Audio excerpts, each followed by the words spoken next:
Saya akan ajak saudara pertama-tama untuk membaca kembali ayat yang tadi. Roma pasal 5 ayat 6 sampai 8.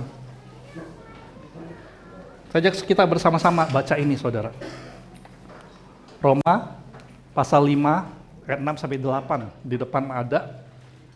Mari kita baca bersama-sama 1 2 3. Karena waktu kita masih lemah, Kristus telah mati untuk kita, orang-orang durhaka, pada waktu yang ditentukan oleh Allah. Sebab tidak mudah seseorang mati untuk orang yang benar, tapi mungkin untuk orang yang baik ada yang berani mati. Akan tetapi Allah menunjukkan kasih-Nya kepada kita oleh karena Kristus telah mati untuk ketika kita masih berdosa. Yang menarik dari firman Tuhan ini adalah Tuhan bilang begini, tidak mudah kalau orang itu mau mati untuk orang yang benar. Tapi untuk orang yang baik mungkin ada yang berani mati. Dan dikatakan Yesus itu mati waktu kita itu masih lemah, disebut sebagai orang yang durhaka. Waktu kita masih berdosa, dikatakan Yesus sudah mau mati buat kita. Seseorang yang sesungguhnya tidak layak untuk itu. Jumat Agung, saudara, atau Good Friday adalah kisah sebenarnya tentang cinta. Bagaimana Tuhan itu mengasihi kita dengan luar biasa. Tuhan menunjukkan teladan bagi kita tentang mengasihi. Bahwa kalau kita mau mengasihi seseorang, atau kalau kita mau lihat seseorang itu sungguh-sungguh mengasihi atau tidak, bakal kelihatan dari apakah dia mau berkorban buat orang tersebut. Kalau ada orang yang berkata dia mengasihi seseorang, tapi dia mengasihinya seadanya, sesempatnya, atau semutnya lagi bagus, maka kalau orang itu melakukan cuma demikian, dia tidak mau berkorban sama sekali, maka itu bukanlah kasih seperti yang Tuhan teladankan bagi kita. Sebab sesungguhnya begini, saudara, kasih tanpa pengorbanan itu nggak bisa dipisah. Kasih tanpa pengorbanan adalah bukan kasih yang sejati. Dan Tuhan sudah mengasihi kita dengan berkorban, itu sebenarnya bukan dimulai di salib, saudara. Salib adalah puncaknya.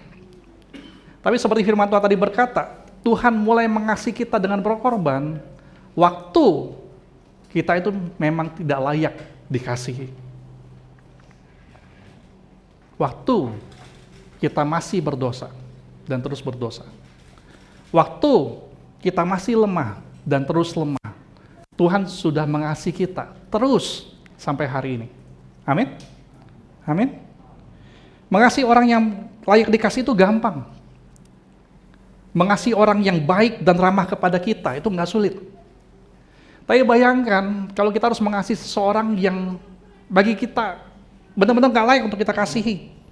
Contohnya, mungkin orang itu adalah orang yang jahat kepada kita. Apakah dia layak kita kasihi? Apakah kalau seseorang tidak tahu diri kepada kita, tidak tahu menghargai, tidak tahu berterima kasih, apakah orang itu layak dikasihi? Dengan seseorang yang egois contohnya. Apakah orang yang egois kita bisa berkata adalah orang yang layak dikasihi? Tentu saja jawaban kita adalah nggak layak, betul nggak ya? Orang-orang kayak begitu nggak layak dikasihi. Tapi malam hari ini, saudara, saya ingin saudara berpikir demikian. Sesungguhnya hubungan kita dengan Tuhan setiap hari yang terjadi adalah seringkali kita berlaku jahat di hadapan Tuhan dan Tuhan tetap mengasihi kita. Betul? Betul? Yang tadi setiap hari adalah kita egois.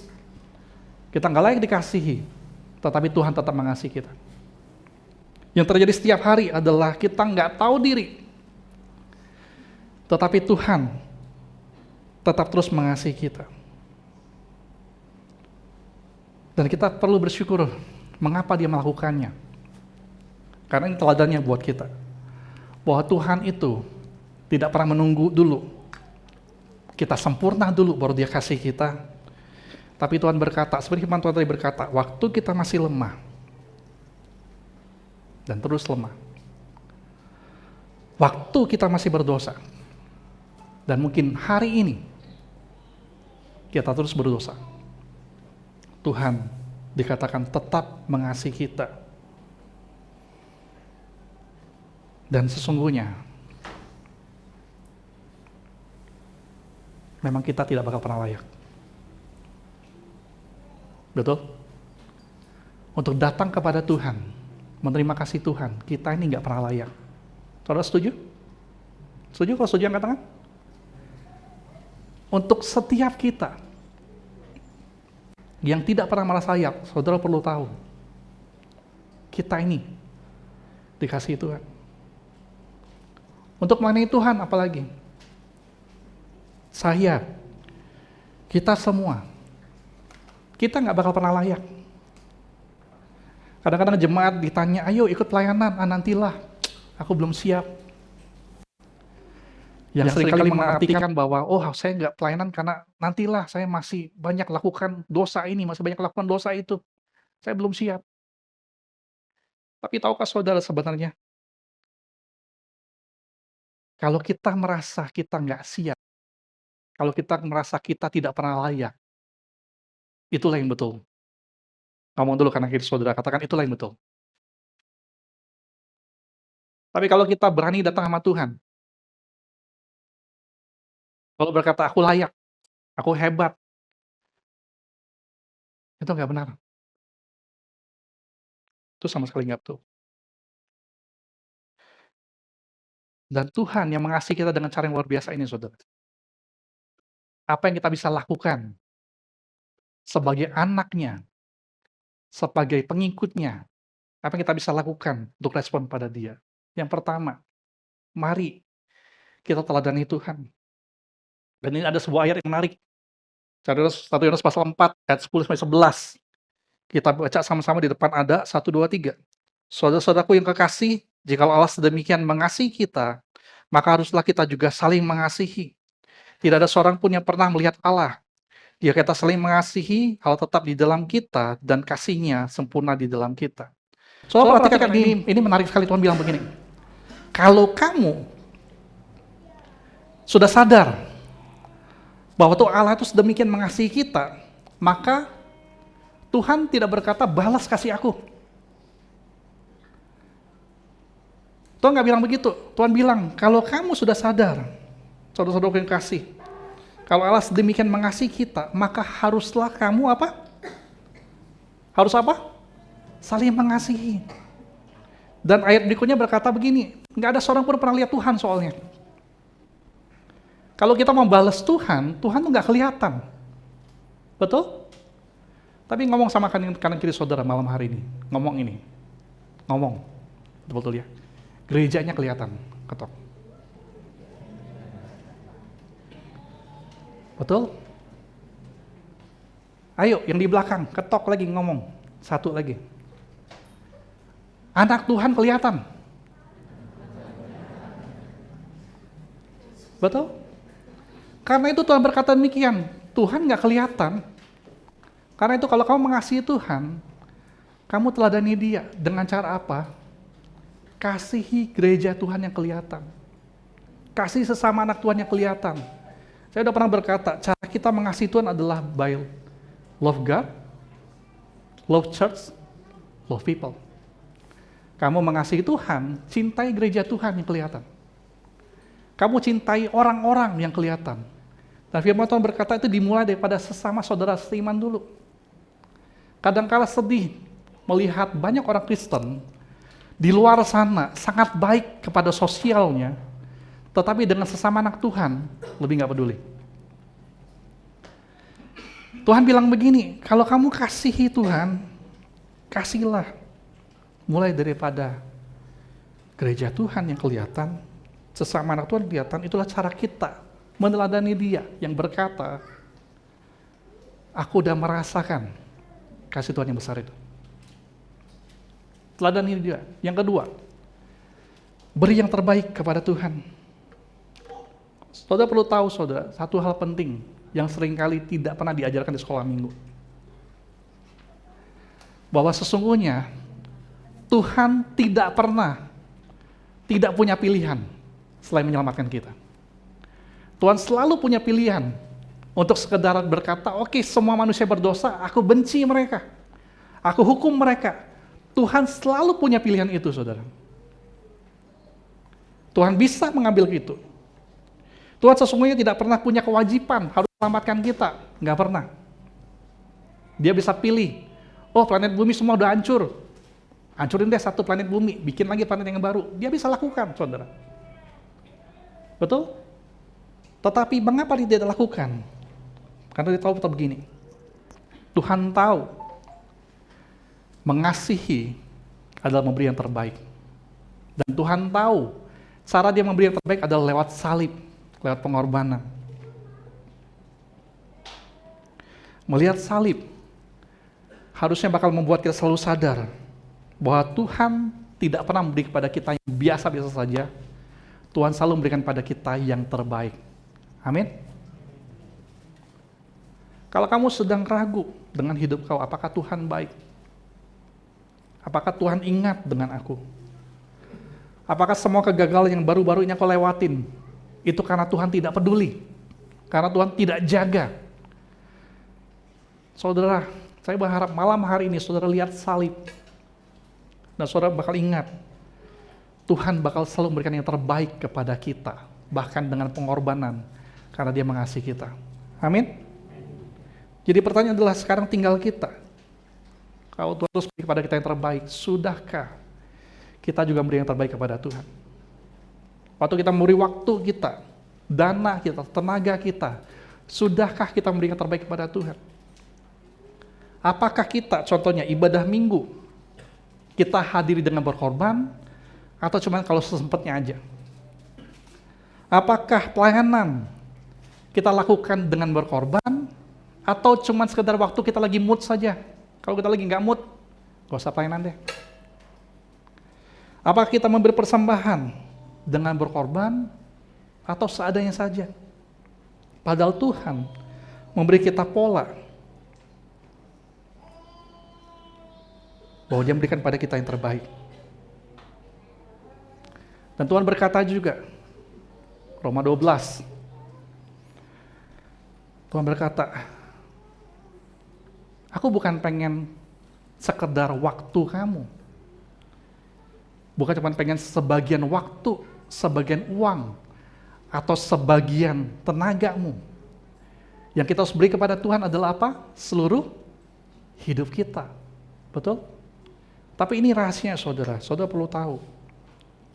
Kita nggak bakal pernah mampu memberikan hidup kita kepada Tuhan kalau kita nggak mau berkorban. Kalau kita cuma berpikir tentang semampunya, seadanya, sesempatnya, saudara tidak bakal pernah bisa, saya tidak akan pernah bisa memberi kepada Tuhan hidup kita. Kita nggak punya jalan lain. Waktu Yesus berkorban di salib, Dia beri teladan pada kita. Aku berkorban bagi kamu, memberi yang terbaik, untuk bangun hubungan dengan Tuhan, memberi hidup bagi Tuhan setiap hari. Kita harus berkorban, gak punya jalan lain. Tetapi ini sudah sebagai penutup. Sama seperti Tuhan, mengasihi dengan tulus, sampai berkorban. Sesungguhnya tidak akan pernah jadi beban, saudara. Dunia mengajar kita, berkorban itu berarti jadi beban. Menyulitkan kita. Merugikan kita. Tapi firman Tuhan berkata, mengasihi sampai berkorban, malah bakal buat kita menjadi bersukacita dan berpengharapan. Amin? Bukankah ini sama seperti orang tua? Sebagai orang tua, kita yang sudah jadi orang tua, bukankah kita hidup berkorban buat anak-anak kita? Dan apakah kita ngomel, merasa terbeban karena berkorban buat mereka? Tidak, betul? Demikian juga Bapa kita di surga, waktu Dia memberikan pada kita anaknya,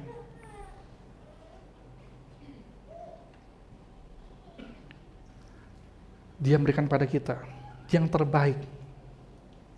Pengorbanan dan pengorbanan Dia jalani buat kita. Dan sekali lagi, malam hari ini saudara perlu tahu, mari beri hidup kita kepada Tuhan setiap hari. Dan kita sungguh-sungguh harus teladani Tuhan yang mengasihi Dia sampai berkorban. Dan jangan lupa, kalau saudara merasa kesulitan, mengasihi Tuhan yang tidak kelihatan? Tuhan sudah bilang, aku memang gak kelihatan. Saat ini, aku belum kelihatan. Tapi ada gereja Tuhan, saudara seiman, yang butuhkan saudara berbagi kepada mereka. Pengharapan saudara, iman saudara, kesaksian saudara, penguatan dari saudara. Mari kita bagi kepada sesama orang percaya. Mengapa? Kalau kita hidup itu setiap hari di dalam kehidupan kita, saudara perlu tahu, kita nggak perlu sibuk keluar sana menginjili. Orang bakal mau masuk ke dalam sini. Mengapa? Mereka bakal lihat hidup kita berbeda. Kasih itu nyata dan berdampak. Kita nggak sekedar jualan sesuatu yang nggak ada artinya. Tapi kita sungguh-sungguh menjalani kehidupan Tuhan seperti yang Tuhan mau. Dan meskipun saudara berkorban, percayalah, yang saudara bakal dapatkan adalah bukan kerugian, tetapi penyertaan Tuhan, damai sejahtera Tuhan, sukacita Tuhan. Amin. Mari kita berdoa.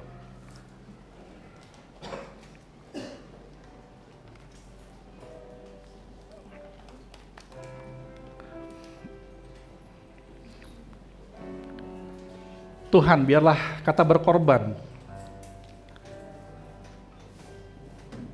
menjadi sesuatu yang kami sadari tidak bisa terpisah daripada kata kasih.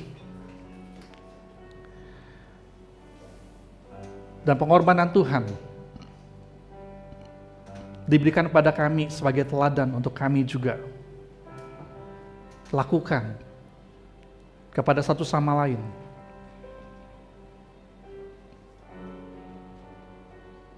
Biar kami teladani ini. Biar kami teladani pemberian Tuhan yang terbaik. Biar kami mengasihi sungguh-sungguh dengan tulus kepada satu sama lain. Kami percaya, walaupun kami harus berkorban, kami tidak bakal pernah Tuhan biarkan dalam kerugian, dalam kehancuran. Tetapi Tuhan bakal memberi kepada kami lebih daripada yang bisa kami bayangkan, pikirkan, atau doakan. Biarlah pengharapan Tuhan ada di dalam hati kami setiap hari mulai malam hari ini. Biarlah rasa percaya kepada Tuhan tidak tergoyahkan ada di dalam hati kami mulai malam hari ini dan setiap hari. Biarlah perasaan mengandalkan Tuhan bakal kami pegang terus mulai hari ini dan setiap hari. Ini kami Tuhan Yesus, kami percaya kepada Tuhan. Inilah iman kami, inilah pengharapan kami, dan inilah kasih kami. Dan terus kami berdoa, sama kita katakan, amin.